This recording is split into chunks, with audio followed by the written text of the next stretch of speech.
اعوذ باللہ من الشیطان الرجیم بسم اللہ الرحمن الرحیم الحمد للہ الذی لا یبلغ مدحتہ القائلون ولا یحصی نعماءہ العادون ولا یعدی حقہ المجتہدون الذی لیس لصفتہ حد محدود ولا نعت موجود ولا وقت معدود ولا أجل ممدود فطر الخلائق بقدرته ونشر الرياح برحمته الصلاة والسلام على الرسول المسدد المصطفى العمجد المحمود الأحمد سيدنا ومولانا ومولى الكونين جد الحسن والحسين عاني أبا القاسم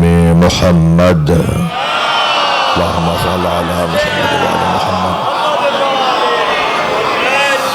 وآله الطيبين الطاهرين المعصومين الذين قال الله إنما يريد الله ليذهب عنكم الرجس أهل البيت ويطهركم تطهيرا اللهم صل على محمد وعلى محمد ولعنة الله على أعدائهم أجمعين من يوم عداوتهم إلى قيام يوم الدين أما بعد قال الحكيم في قرآن الكريم بسم الله الرحمن الرحيم ولقد أرسلنا موسى بآياتنا أن أخرج قومك من الظلمات إلى النور وذكرهم بأيام الله إن في ذلك لآيات لكل صبار شكور صلوات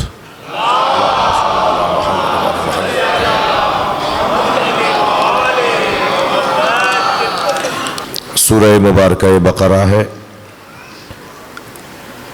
اللہ اپنے اس کلام میں حضرت موسیٰ سے متعلق ارشاد فرما رہا ہے، اور جو تمام نبیوں کے لیے اور ہر اللہ کی طرف سے بھیجے گئے نمائندے کے لیے یہ ایک قانون کی حیثیت رکھتا ہے۔ وَلَقَدْ أَرْسَلْنَا مُوسَىٰ بِآيَاتِنَا، اور بتحقیق ہم نے موسیٰ کو بھیجا ہے۔ آیت کے ایک ایک حصے پہ غور کروں گا اور اپنے محترم سننے والوں کو تفسیر قرآن کی اس مرحلے سے گزارنے کی کوشش کروں گا۔ قرآن پڑھ کر بخشنا ثواب ہے تو قرآن سمجھ کر بخشنا ثواب کیوں نہیں ہوگا؟ یہ مجلس عزا قرآن سمجھ کر بخشنے کا نام ہے۔ یہ جو ہم لوگ جمع ہیں، ہم اپنے عزیز کی مغفرت کے لیے آئے ہیں کہ انہیں اللہ مقام عطا فرمائے، ان کی کوتاہیوں سے درگزر فرمائے۔ اس کا ایک رستہ یہ ہے کہ ہم قرآن سمجھ کر، میرے سنی بھائی بھی تشریف فرمائے، ضمناً میں نے ان کے لیے ایک پیغام دیا ہے۔ ہم مجلس کا جو فلسفہ ہمارے ذہن میں ہے وہ یہ ہے کہ ہم اللہ کے کلام کو تطبیقاً سمجھنا چاہتے ہیں۔ میں اور لفظ بہتر کرتا ہوں کہ تو قرآن میں جو فارمولے ہیں، قوانین ہیں، مثلاً اگر حضرت عیسیٰ کے لیے یہ آ گیا کہ حضرت عیسیٰ ماں کی گود میں بول رہے تھے، اور بول بھی یہ رہے تھے کہ انی عبداللہ، میں اللہ کا بندہ ہوں، جی جعلنی نبیہ، مجھے نبی بنا کر بھیجا ہے، آتانی الکتاب، مجھے کتاب دے کر بھیجا ہے۔ یعنی ماں کی گود میں اگر حضرت عیسیٰ ماں کی گود میں نبی ہے تو کیا یہ بتانا پڑے گا کہ ہر نبی ماں کی گود میں نبی ہوتا ہے؟ یہ ایک قانون ہے۔ اللہ کا ایک نبی اگر ماں کی گود میں یہ بول دے کہ میں نبی بنا کر بھیجا گیا ہوں، اچھا عجیب حسن ہے، اللہ کا عجیب انتظام ہے کہ ماں کی گود میں اس نبی کو اللہ نے نبی کہلوایا جو نبی مکرم کے آخری جانشین کے پیچھے نماز پڑھے گا۔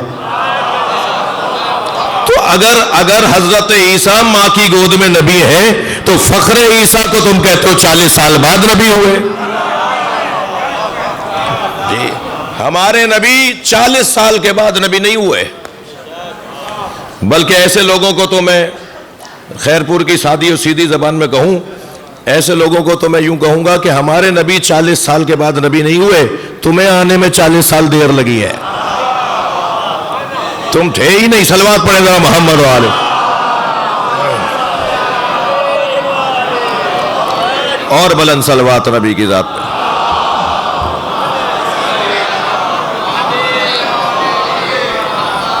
تو اب حضرت ایک وسیع مضمون ہے کہ قرآن میں کہاں کہاں کس کس نبی کے لیے اللہ نے کیا فرمایا ہے، اس کو کیا کمال عطا کیا ہے۔ اور حضرت موسیٰ سے متعلق آیت جو میں نے اس مجلس ترہیم کے لیے سوچا کہ آپ کے سامنے بیان کر سکوں، ارشاد ہو رہا ہے وَلَقَدْ أَرْسَلْنَا مُوسَىٰ بِآيَاتِنَا، اور ہم نے موسیٰ کو اپنی نشانیوں کے ساتھ بھیجا ہے۔ ہم نے بھیجا ہے، بھیجا ہوا اور ہوتا ہے، نکالا ہوا اور ہوتا ہے۔ جسے بھیجا جاتا ہے خود بھیجنے میں ایک علیحدہ پیغام ہے، جسے نکالا جاتا ہے نکالنے میں خود ایک علیحدہ پیغام ہے۔ میں تو نہیں بتا سکوں گا کہ کس کس کو کس کس نے نکالا، لیکن اتنا ضرور کہوں گا کہ اللہ نے شیطان کو نکالا تھا، آدم کو بھیجا تھا۔ خود یہ بھیجنے میں جو پیغام ہے نا، آپ اور میں بھی اگر کسی کو کہیں بھیجیں تو بھیجنے میں پیغام یہ ہے کہ واپس آنے کا انتظار ہے۔ جو جاتا ہے اسے آنا ہوتا ہے۔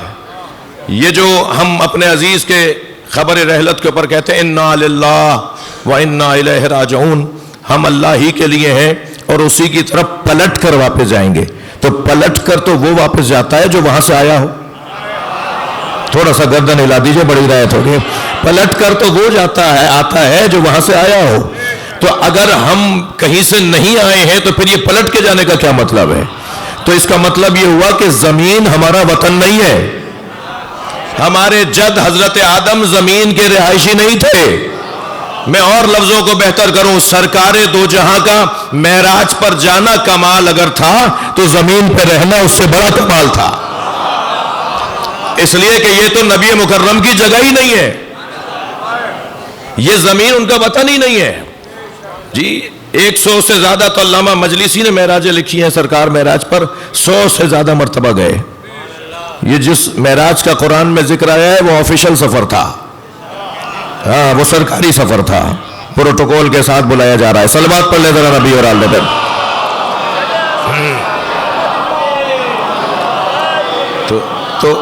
تو یہاں رہنا ان ہستیوں کا بہت بڑا کمال ہے، یہ یہاں آ کے رہے۔ تو عزیزو لقد ارسلنا موسیٰ بآیاتنا، ہم نے موسیٰ کو بھیجا آیتوں کے ساتھ۔ کیوں؟ ان اخرج قومک من الظلمات الی النور، تاکہ یہ نبی جو بھیجے گئے ہیں، یہاں حضرت موسیٰ کو عنوان بنا کے بات ہو رہی ہے، یہ اپنی قوم کو ظلمتوں سے نکال کر نور کی طرف، روشنی کی طرف لے کر آئیں۔ لوگوں کو ظلمتوں سے نکال کر روشنی کی طرف لانا، یہ مقصد ہے بعثت انبیاء کا۔ ان اخرج قومک من الظلمات الی النور وذکرہم بایام اللہ۔ پہلا کام کیا ہوا؟ اپنی امت کو ظلمت سے نکال کر روشنی اور نور کی طرف لے کر آؤ۔ دوسرا کام کیا ہے؟ وذکرہم بایام اللہ، ان کے آگے، اپنی قوم کے آگے اللہ کے ایام کو بیان کرو، اللہ کے ایام بتاؤ۔ اللہ کے ایام، میرے اور آپ کے تو ایام جو پیدا ہوا ہے کتنے سال کے ہو بھائی؟ کتنے دن کا ہے یہ دن اور سال اور مہینے اور ہفتے تو ان کے ہوتے ہیں جو تھے نہیں۔ ایام تو ہمارے ہیں جی۔ مثلا اس عمارت کے ایام ہوں گے، کب سے ہے، کتنے عرصے تک رہی۔ اللہ کا دن کا کیا مطلب ہے؟ دن تو سورج کے نکلنے پر اور سورج کے ڈوبنے پر منحصر ہے۔ اللہ کا دن سے تعلق کیا ہے؟ بھائی بچوں، یوم آزادی، یوم دفاع، پاکستان کے دن اگر ہیں تو وہ یہ دن ہے نا کہ جس دن سے پاکستان کی سالمیت اور پاکستان کی ترقی وابستہ ہو۔ یعنی اچھا یوم عاشورہ دن ہے کوئی، جس دن اس دن کا مقصد پورا ہو گیا ہو، اسے اس کے ساتھ نسبت ہو جاتی ہے۔ اللہ کے ایام کا کیا مطلب ہے؟ اللہ کے ایام کا مطلب یہ کہ جس دن، اب ہم دن ہی کو تصور میں رکھتے ہیں، جس دن اللہ کی بات مان لی جائے وہی یوم اللہ ہے۔ اب اگر جس دن اللہ کی بات مان لی جائے تو وہی یوم اللہ ہے، تو اب اللہ کے ایام کون ہیں؟ میرے معصوم امام اپنے سینے پہ ہاتھ رکھ کے فرماتے ہیں نحنو ایام اللہ، ہم اہل بیت اللہ کے دن ہیں۔ صلوات پڑھیں ذرا محمد و آل محمد۔ ہم اہل بیت اللہ کے دن ہیں، یعنی ائمہ اہل بیت کا تذکرہ گویا اللہ کا دن بیان ہو رہا ہے، اللہ کی پیغام کی مضبوطی کا دن۔ ذکرہم بایام اللہ، کس سے کہا جا رہا ہے؟ حضرت موسیٰ سے، کہ تم اپنے لوگوں کے سامنے اللہ کے ایام کو دہراؤ۔ تو کیا حضرت موسیٰ کے ایام میں، دنوں میں، ان کی نبوت کے دور میں ائمہ اہل بیت کا تذکرہ کیا جاتا تھا کیا؟ ہاں، یہی تو بتانا چاہ رہے ہیں کہ الامام قبل الخلق و بعد الخلق و مع الخلق، امام ہوتا ہی وہ ہے جو مخلوق سے پہلے ہو، مخلوق کے بعد بھی رہے، مخلوق کے ساتھ بھی رہے۔ یہ گھرانہ 14 کا گھرانہ واحد گھرانہ ہے جو سب سے پہلے وجود میں آئے، اور کچھ نہیں ہوگا مگر اللہ کا چہرہ ہوگا۔ ہر دور میں ہر نبی نے پنجتن کا نام لیا ہے، پنجتن کے بارے میں بتایا ہے، پنجتن کا تعارف کروایا ہے اور ان کے فضائل بیان کیے ہیں ہر دور میں۔